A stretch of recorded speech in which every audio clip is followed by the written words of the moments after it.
My dear Suzie Clemens, I have received and read all of the letters which you and your little sister have written me.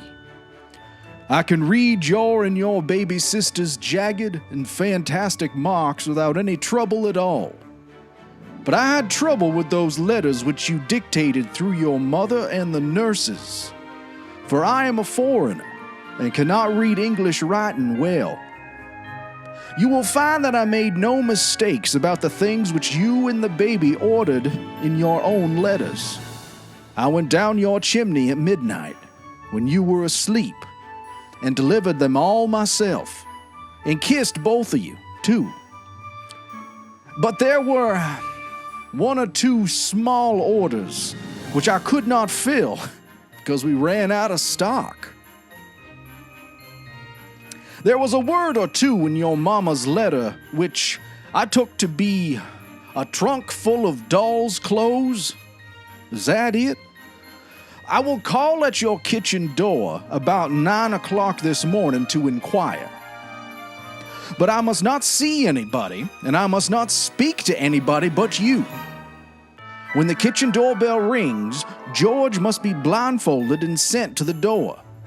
You must tell George he must walk on tiptoes and not speak. Otherwise, he will die someday. Then you must go up to the nursery and stand on a chair or the nurse's bed and put your ear to the speaking tube that leads down to the kitchen. And when I whistle through it, you must speak in the tube and say, "Welcome, Santa Claus." Then I will ask whether it was a trunk you ordered or not. If you say it was, I shall ask you what color you want the trunk to be. And then you must tell me every single thing in detail which you want the trunk to contain. Then when I say goodbye and a Merry Christmas to my little Suzie Clemens, you must say, "Goodbye, good old Santa Claus. I love you very much."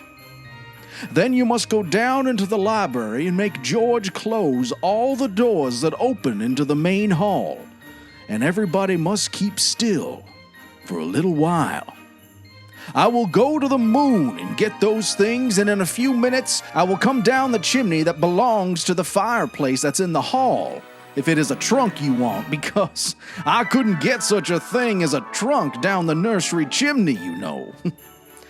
If I should leave any snow in the hall, you must tell George to sweep it into the fireplace, for I haven't had time to do such things. George must not use a broom, but a rag, else he will die someday. If my boot should leave a stain on the marble, George must not holly stone it away. Leave it there always, in memory of my visit. And whenever you look at it or show it to anybody, you must let it remind you to be a good girl. Whenever you are naughty and someone points to that mark which your good old Santa Claus's boot made on the marble, what will you say, sweetheart? A Letter to Santa Claus by Samuel Clemens, a.k.a. Mark Twain.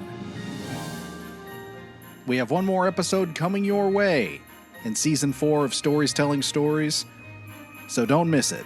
An all-musical, all-singing, all-dancing, grand finale reminiscent of Season 1. And until next time, shitter's full.